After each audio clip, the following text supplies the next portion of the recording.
इस वीडियो में हम आपको एक मुगल मनसबदार की बायोग्राफी बताएंगे, जिससे आप ये जानेंगे कि मुगल पीरियड में किसी मनसबदार यानी गवर्नमेंट ऑफिसर की रिक्रूटमेंट कैसे होती थी और उनकी रोल एंड रिस्पॉन्सिबिलिटी क्या होती थी।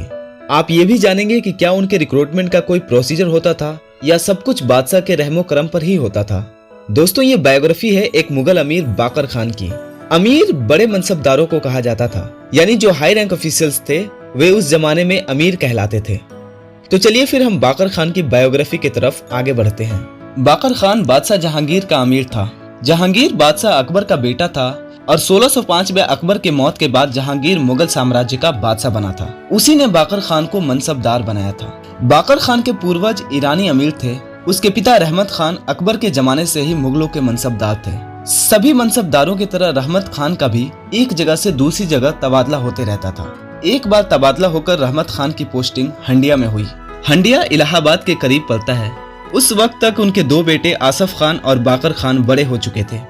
रहमत खान को अपने बेटों की चिंता होने लगी थी। वे सोचते पता नहीं बेटों को बादशाह की नौकरी मिलेगी कि नहीं। रहमत खान और उनके पिता भी मुगल बादशाहों के सेवा में रहे थे, पर यह जरूरी नहीं था कि पिता के बाद बेटों को भी मनसबदार बना दिया जाए। यह पूरी तरह बादशाह की मर्जी पर था कि वो किसे मनसबदार बनाते हैं और किसे नहीं। एक दिन रहमत खान हंडिया से उज्जैन जाने की तैयारी कर रहे थे।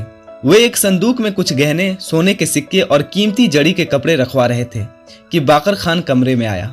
बाकर खान ने अपने पिता से पूछा कि आप ये सब किस लिए उज्जैन लेकर जा रहे हैं। रहमत खान ने जवाब दिया, बेटे मैं उज्जैन में मालवा के सूबेदार अब्दुल्ला खान से मिलने जा रहा हूँ। मैं चाहता हूँ वे तुम दोनों भाइयों की सिफारिश बादशाह जहांगीर से कर दें। सिफारिश वो यूं ही तो नहीं करेंगे ना, उन्हें कुछ गिफ्ट देनी पड़ेगी, इसलिए ये कीमती चीजें लेकर जा रहा हूँ। उन दिनों मुगलों ने अपना साम्राज्य 15 सूबों यानी प्रांतों में बांटा था। उनमें से एक सूबा था मालवा, जिसकी राजधानी उज्जैन हुआ करती थी। सूबे का सबसे बड़ा अधिकारी सूबेदार कहलाता था। सूबेदार जैसे बड़े अधिकारियों की सिफारिश पर बादशाह नए मनसबदारों को नियुक्त करते थे। इसलिए बाकर खान के पिताजी सूबेदार अब्दुल्ला खान से मिलने गए। सूबेदार अब्दुल्ला खान सिर्फ बड़े लड़के बाकर खान की सिफारिश करने के लिए राजी हुआ। उसने बादशाह के नाम एक चिट्ठी लिखी, जिसमें बाकर खान की खूब तारीफें की और लिखा कि बाकर खान एक अच्छा तलवारबाज है। सूबेदार ने यह भी लिखा कि बाकर खान के पिता रहमत खान एक वफादार मनसबदार हैं। अंत में सूबेदार ने लिखा कि बाकर खान को एक छोटा मनसबदार बना दिया जाए तो उचित होगा।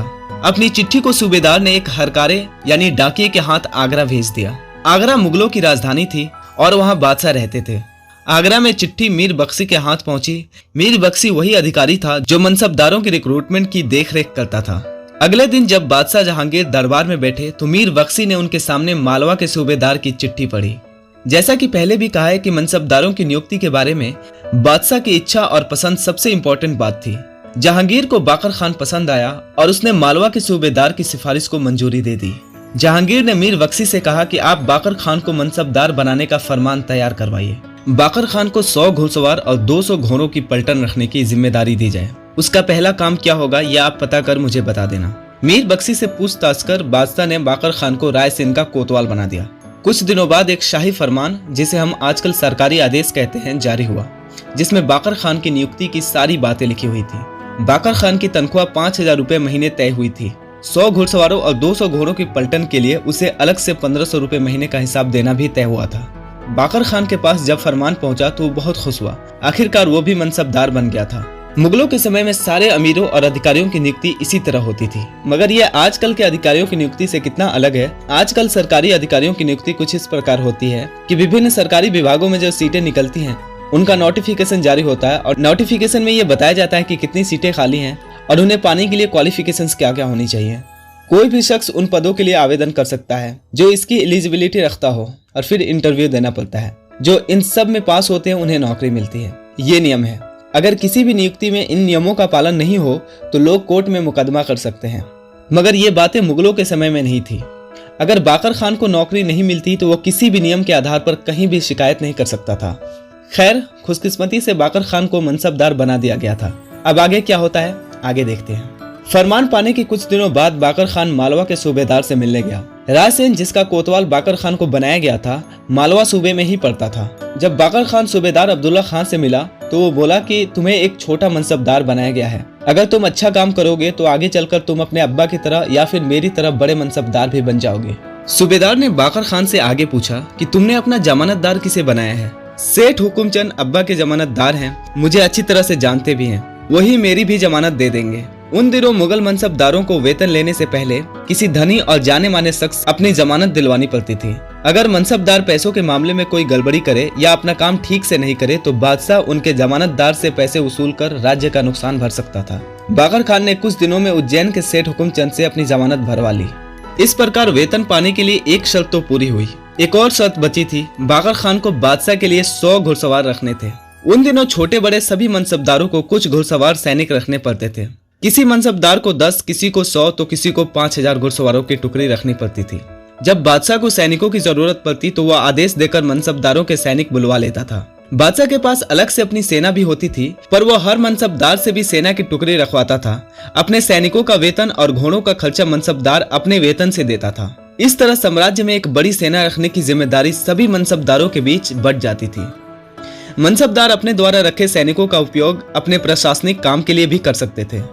बाकर खान के पिता भी तो मनसबदार थे और 1000 घुड़सवार और 2000 घोड़ों की पलटन रखते थे।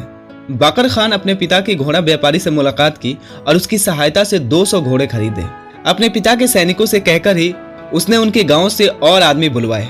इस तरह 100 जवानों को नौकरी पर रखकर बाकर खान ने अपनी सेना की टुकड़ी बनाई। ये सारा खर्चा उसने सेठ हुकुमचंद से उधार लेकर किया, क्योंकि उसे अभी तनख्वाह नहीं मिला था। जब सेना की टुकड़ी तैयार हुई तो बाकर खान अपनी नियुक्ति का शाही फरमान लेकर रायसेन पहुंचा। बाकर खान रायसेन पहुंचकर कोतवाली गया और अपना काम संभालने लगा।